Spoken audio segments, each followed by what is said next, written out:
श्री हरिवंश पुराण का 17वां अध्याय। जय श्री कृष्ण। राधे राधे। मैनाक की स्थिति। मेरु पृष्ठ पर परमात्मा से ब्रह्मा जी का प्राकट। मेरु की विशालता। ब्रह्मा जी के द्वारा सृष्टि। ब्रह्म और ब्रह्मा के स्वरूप का वर्णन। गंगा का प्रादुर्भाव। सोम की उत्पत्ति। धर्म के पाद योग साधना। ऐश्वर्य से हानि। वेदों का प्राकट। यज्ञ पुरुष का वर्णन। योग वेदता की महिमा। चित्त की उपलब्धि में कारण। मोक्ष संबंधी कर्म करने का विधान और कर्म फल के त्याग से मुक्ति। वैशंपायन जी कहते हैं, जन्मेजय, बढ़ते हुए सूर्य ने पृथ्वी में जो चित्र कर दिया था उसमें स्वभावतः रचे गए मैनाक पर्वत को स्थापित किया गया। उस पर बहुत से पर्व कामना पूर्वक चिंता, मणि, कल्प वृक्ष और कामधेनु आदि हैं, इसलिए उसे पर्वत संज्ञा प्राप्त हुई है। वह अविचल होने के कारण अचल कहलाता है तथा स्वभाव से ही मेरु के समान स्थित है। उस पर्वत के सुविस्तृत पृष्ठभाग पर एक महान समृद्धिशाली व्यक्त रूपधारी पुरुष निवास करता है, जो ज्योतिर्मय परमेश्वर से प्रकट हुआ है। उस परमात्मा ने स्वभाव से ही इस पुरुष की सृष्टि की है। मस्तकवर्ती सहस्रार चक्र में जो ब्रह्ममय तेज विराजमान है, अथवा वेदांत में जिस ब्रह्ममय तेज का प्रतिपादन हुआ है, उसी का ज्योतिर्मय स्वरूप इस पुरुष के रूप में प्रकट होकर प्रकाशित होता है। उसी पुरुष के मुख से 4 मुखों और 4 श्रेष्ठ ब्राह्मणों के साथ ब्रह्मा जी का प्राकट हुआ, जो अपने तेज से प्रज्वलित हो रहे थे। उनका मुख वेद है, जो परमात्मा के निश्वास रूप से प्रकट हुआ। ब्रह्मा जी उस वेद के धारण करने वाले ब्राह्मण शिरोमणि हैं। इस प्रकार वह महान भूत पुनः पूज्यतम भाव को प्राप्त हुआ, जिसने पहले महासागर के भीतर से पृथ्वी देवी का उद्धार किया था। वही वह महान भूत है। वही ब्रह्मा जी के स्थान मेरु पृष्ठ पर जाकर चतुर्मुख ब्रह्मा के रूप में प्रतिष्ठित हुआ, जो 12 रूप से पृथ्वी का उद्धार करके अदृश्य हो गए थे। वे ही भगवान फिर ब्रह्मा जी के रूप में दृष्टिगोचर होने लगे। उस समय उन भगवान के दोनों चरणों की संधि में जो मेरु पर्वत का शिखर था, वही ब्रह्मलोक हुआ। उसकी ऊंचाई 1,01,00,000 योजन की है। इसी प्रकार उसका विस्तार भी इससे चौगुना है, अथवा कोई भी प्राणी 1 सहस्त्र वर्षों में दिव्य ज्ञान के द्वारा भी उसके विस्तार की गणना नहीं कर सकता। राजेंद्र, उसके चारों किनारों में 4 बड़ी बड़ी शिलाएं हैं, जिनसे उसके विस्तृत पार्श्व भाग घिरे हुए हैं। उन सब के विस्तार 100 योजन है। मेरु पर्वत का विस्तार उन सब से कोटि कोटि शत गुना अधिक है। ऐसा नित्य सिद्धि, नित्य ब्रह्मपरायण, योग युक्त ब्रह्मवादी पुरुषों ने निश्चय किया है। नरेश्वर, भरत नंदन, श्री विष्णु तथा मरुद्गणों, देवेंद्रों, रुद्रो, वसुओं, आदित्यों, विश्व देवों एवं विवस्वान और वरुण के साथ रहकर भगवान ब्रह्मा उसी ब्रह्म प्राप्त ब्रह्म शरीर से भूमि और भूमिपालों की रक्षा करते हैं। ब्रह्मा जी जिस ब्रह्म को प्राप्त थे, वह ब्रह्म सर्वत्र समभाव से स्थित है। विष्णु में तेज के रूप में प्रकाशमान है। बहुत से नियमों ने जिन्हें अपना अनुगत बना लिया है तथा जो सत्य भाषा एवं ब्रह्मचर्य व्रत के पालन में तत्पर रहते हैं, उन वेद के पारंगत विद्वान ब्राह्मणों ने जिसे ब्रह्म के नाम से बताया वो जाना है, वही वह ब्रह्म है।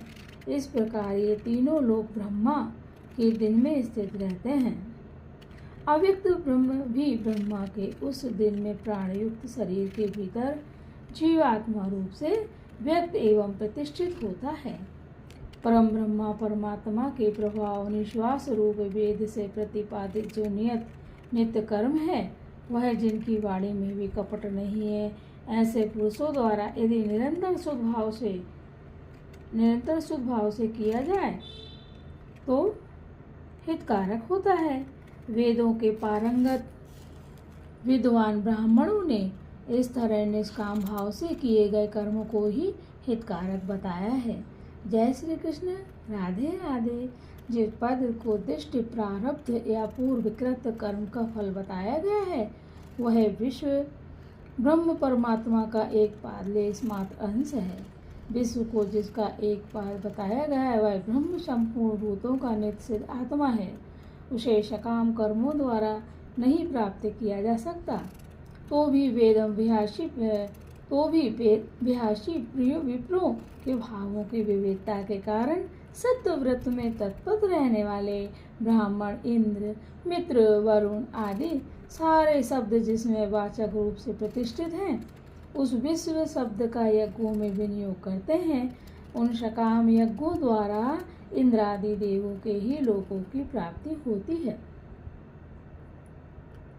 जो मोक्ष या भगवत प्राप्ति के सामने नितांत तुच्छ है, अतः मुमुक्षु पुरुषों को निष्काम कर्मों द्वारा ही परमात्मा की आराधना करनी चाहिए। विश्व रूप स्थूल और मनोरूप सूक्ष्म, ये दोनों केवल बुद्धि मात्र रूप हैं। ऐसा जानते हुए उन भगवान ब्रह्मा ने पहले स्त्री पुरुष रूप जोड़े की सृष्टि की।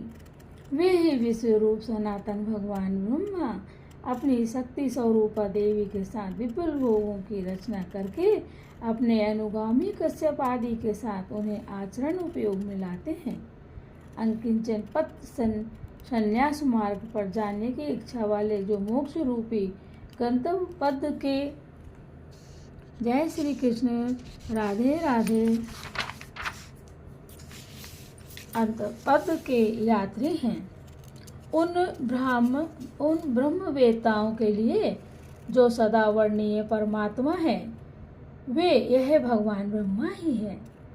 आलुप्त ज्ञान शक्ति से संपन्न परमेश्वर से औषधियों के स्वामी सोम उत्पन्न हुए। उस समय इस सोम के उत्पादक उस परमेश्वर का स्वरूप ऊर्ध्वलोक से गिरती हुई जलधारा ही थी, जिसने भगवान महेश्वर को भूतनाथ के पद पर अभिषिक्त किया। वह जलधारा उस समय स्वाभाविक रूप से भूतनाथ महेश्वर का अभिषेक करके इस महान कर्म का संपादन करने के पश्चात कलकलनाद करने लगी। उसके कारण वह नदी कहलाती है। ब्रह्मलोक का महत्व बढ़ाकर मार्ग रोकने वाले पर्वतों को सहस्त्रों टुकड़े करके वे देवी गगन से भूतल पर अवतीर्ण हुई। अतः गाम गता इस व्युत्पत्ति के अनुसार उनका नाम गंगा हुआ। वे 7 धाराओं में विभक्त होकर सब ओर फैली।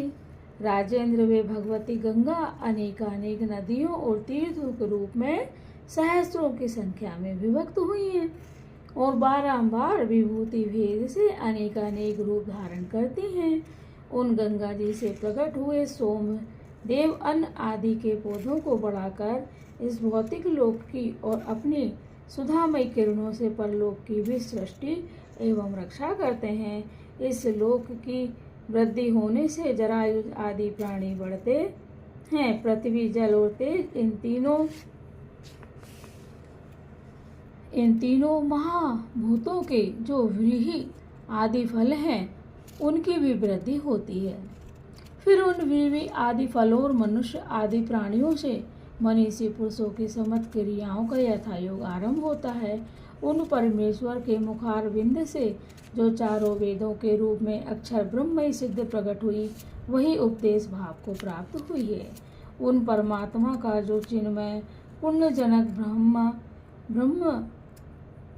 ब्रह्मा दाता होता और अध्रुवयु, इन 4 पादों से युक्त तथा सनातन अनादि रूप यज्ञ हैं, उसके अधिपति रूप से यहाँ पितामह ब्रह्मा जी ही प्रतिष्ठित हुए हैं। चारों आश्रम धर्म के 4 पाद हैं, जिनके द्वारा यह संपूर्ण जगत धारण किया जाता है। जय श्री कृष्ण। स्वाध्याय रूप से व्यक्त हुए ब्रह्मा आश्रम के द्वारा धर्म का एक पैर पुष्ट होता है। पवित्र गृह का आश्रय लेकर पालित होने वाले गृहस्थाश्रम के द्वारा धर्म का दूसरा चरण परिपुष्ट होता है। तपस्या के भार से गौरवान्वित हुए वानप्रस्थ आश्रम के द्वारा धर्म के तीसरे चरण की पुष्टि होती है तथा आत्म तत्व के प्रतिपादक और कूटस्थ ब्रह्म की प्राप्ति कराने वाले तत्वमसि आदि महावाक्य के विचार से युक्त संन्यास आश्रम के द्वारा धर्म का चौथा पास शुरू होता है। यही धर्म के 4 चरण हैं जो स्वर्ग, दिव्य सुख एवं मोक्ष की प्राप्ति के लिए शास्त्रों द्वारा प्रतिपादित हुए हैं। न्यायपूर्वक गृह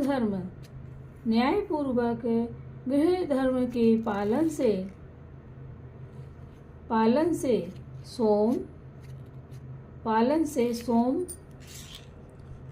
सोमाधिष्ठित मन ब्रह्मांड मंडल में वृद्धि को प्राप्त होता है, अर्थात व्यष्टि के अभिमान को छोड़कर समष्टि के अभिमान से संपन्न होता है। जय श्री कृष्ण। राधे राधे। वेद के अनुसार ब्रह्मचर्य व्रत के पालन और स्वाध्याय से सनातन वेद सदा बने रहते हैं। वेदोक्त धर्म से युक्त गृहस्थों को भी देखकर मेरु पर्वत के शिखर पर स्थित हुए पितर तथा ऋषि भी उनके धर्म से तृप्त होते हैं। उस मेरु पर्वत के उत्तम शिखर को जैसे ब्रह्मलोक कहा गया है, देखो उसकी प्राप्ति के लिए प्रयत्न करो। किस तरह सो बताते हैं। ऋषिगण दोनों पैर से अंडकोशों को दबाकर सिद्धासन से स्थित हो उसका विचार चिंतन करते हैं।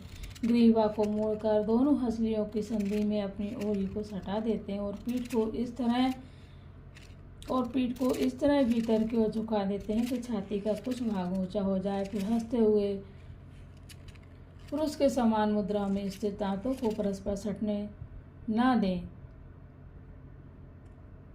दोनों हाथों को नाभि देश में रखकर अंजलियों की मुद्रा में कर दें, अर्थात बाएं हाथ से ऊपर दाहिना हाथ रख लें। फिर सब और अपने अंगों को काबू में रखता हुआ ध्यान लगाए। इस प्रकार ध्यान लगाते हुए अधिकारी पितामह ने मन प्रधान प्राण के द्वारा ब्रह्म अर्थात अपने जीवात्मा को मूर्धा, भुय और नासिका के मध्य भाग में ले जाकर मानसिक संकल्प के द्वारा विष्णु जी अर्थात विश्व रूप की सृष्टि की। जय हो श्री हरि। ऐसा उन्होंने योगेश्वर के योग से किया। चित्त वृत्तियों के निरोध को योग कहते हैं। अब योग के क्यों किसे कहते हैं, योग के भी अलग अलग बताए। लोगों ने योग को योगा कह दिया, लेकिन यहाँ देखिए ऐसा उन्होंने योगेश्वर के योग से, योगेश्वर यानी श्री हरि के योग से किया। चित्त वृत्तियों के निरोध को योग कहते हैं। ये योग की परिभाषा है।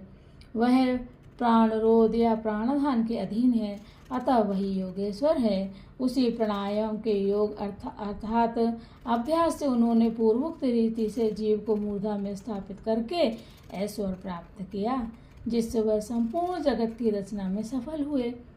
प्रत्याहार की साधना से जिनकी इंद्रियां विषयों से पृथक हो गई थी, वे योगी पितामह परिच्छन्नता के घेरे से मुक्त एवं व्यापक विष्णु रूप हो बिंब से प्रकट हुए बिंब की भांति अपने स्वरूप से ही तेजो मूर्ति धारी नारायण देव के रूप में प्रकट हो गए। बोलो जय श्री हरि।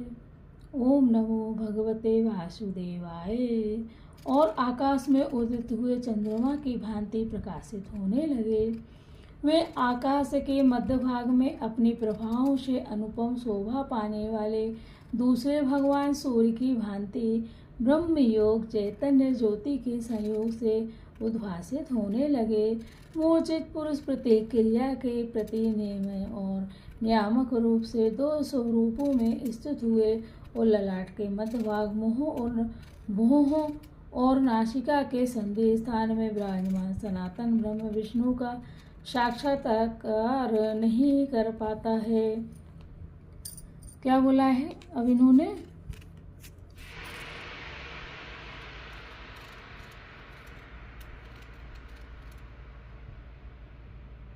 श्री कृष्ण। राधे राधे।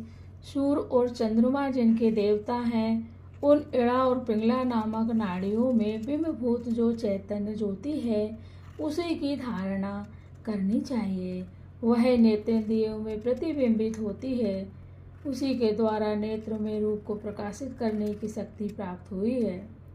पहले से आध्यात्म विषय के चिंतन में तत्पर रहने वाले सतव्रत परायण वेद वेदता ब्राह्मण विशुद्ध बुद्धि के द्वारा उसका साक्षात्कार करते हैं। दूसरे लोग कदापि उसका दर्शन नहीं कर पाते हैं। दूसरों को तो आध्यात्म शास्त्र का भी ज्ञान नहीं होता, स्वरूप बोध तो दूर की बात है। नरेश्वर जो भूतल पर योग जनित ईश्वर से समस्त प्राणियों का निग्रह और अनुग्रह करने में समर्थ है, वही योगी यदि अपने चित्त को मोहवश योग में लगाए न रहे तो ईश्वर उसे समस्त प्राणियों का संहार करने वाले हिंसा योग में लगाकर उसका पराभव कर देते हैं।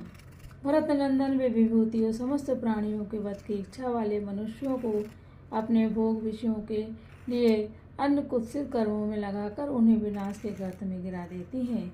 इसलिए मोक्ष की प्राप्ति हेतु परब्रह्म परमात्मा के चिंतन में चित्त को पूर्ण रूप से लगा दे। चंद्रमंडल अर्थात मन के संसाधन ईसादी रूप का परित्याग करके महान चांद्र ज्योति चैतन्यमय तेज में जिसका स्थान हृदय है प्रवेश करें।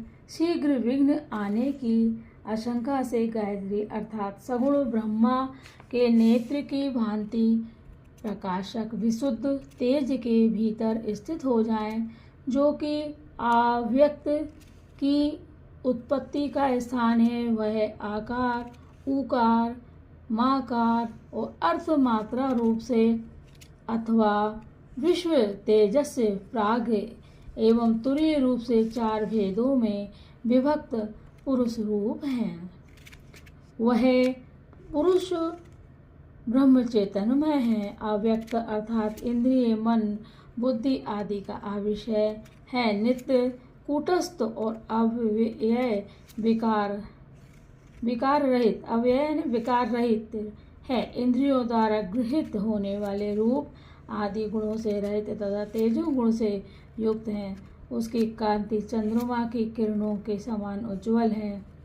वह सदा सत्य स्वरूप से प्रकाशमान है तथा शरीर के आकार में परिणित हुए लोहित शुक्ल आदि वर्णों में आविर्भूत होकर स्थित हैं। उस प्रकाशमान देवता ने अपने नेत्रों से ऋग्वेद और यजुर्वेद को प्रकट किया। जिह्वा के देखिए, उस प्रकाशमान देवता ने अपने नेत्रों से ऋग्वेद और यजुर्वेद को प्रकट किया। जिह्वा के अग्रभाग से सामवेद को, यानी जीभ के जो आगे वाला भाग है टोन, सामदेव को, और मूर्धा ललाट प्रांत से अथर्व वेद को प्रकट किया। वे वेद प्रकट होते ही अपने अपने क्षेत्र का तत्वतः वेदन उपलब्धि करते हैं, इसलिए उन्हें वेद संख्या प्राप्त हुई है। वे उस ब्रह्म पद का वेदन लाभ करते हैं, इसलिए भी वेद कहलाते हैं। उस समय वे वेद पहले उस सनातन ब्रह्म को ही अपने अपने मानसिक भावों के अनुसार दिव्य रूप और आभा से युक्त विश्व तेजस प्राग एवं तुरीय पुरुष अथवा यज्ञ पुरुष के रूप में प्रकट करते हैं। अथर्व वेद का जो योग है वह यज्ञ पुरुष का सिर माना गया है। जो ऋग्वेद का भाग है वह उसकी ग्रीवा और भुजाओं के बीच का अंग है।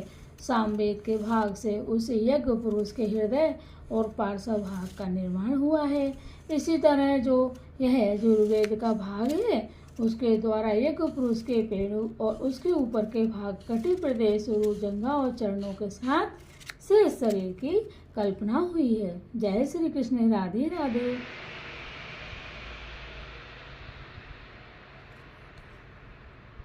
वह दिव्य रूप और माया से युक्त पुरुष अमर अविनाशी तुरीय पद से प्रकट हुआ है। तात वह हिंसा रहित सनातन वेदमय यज्ञ इहलोक और परलोक में समस्त प्राणियों के लिए सुखदायक होता है। योग का आरंभ मन संयम रूपी कर्म से सिद्ध होने वाला है। यही सनातन ब्रह्मचर्य है। जो इसे जानता है वह समस्त प्राणियों की उत्पत्ति का कारण एवं वेदता है। समस्त कर्मों के बंधन से मुक्त हुए वेद पारंगत मुनियों ने लोक में उसे सिद्ध बताया है। उसको सिद्धि ही प्राप्त होती है, इसमें संशय नहीं है। वेदों के पारंगत ब्रह्मवेत्ता ब्राह्मण जो मनोनिग्रह का अभ्यास करते करते थक गए हैं, वेदोपनिषद ब्रह्म विद्या द्वारा अधिगत होने वाले स्वराज्य पद की प्राप्ति के लिए इस प्रकार वैष्णव योग की आवश्यकता बताते हैं। जय श्री कृष्ण। राधे राधे। जन्मेजय ने कहा, मुने, जो इच्छानुसार मन के द्वारा ग्राह्य है, अर्थात ईंधन जल जाने पर आग की तरह जो स्वयं अपने आप ही शांत हो जाने के योग है, क्या कारण है? योग है उस चित्त की उपलब्धियों में क्या कारण है, यह मैं सुनना चाहता हूँ। इस विषय में आपकी जैसी मान्यता हो वैसा बताइए। वैशंपायन जी ने कहा, भारत नरेश्वर, इसका कोई बाह्य कारण नहीं है। आपने भीतर ही इसका कारण, आपके भीतर ही, अपने भीतर ही इसका कारण मौजूद है। जय श्री कृष्ण। शरीर के द्वारा किया गया जो कर्म है वही मन में संस्कार रूप से स्थित हो उसका उद्बोधक होता है। कितनी अच्छी बात कही। अपने भीतर ही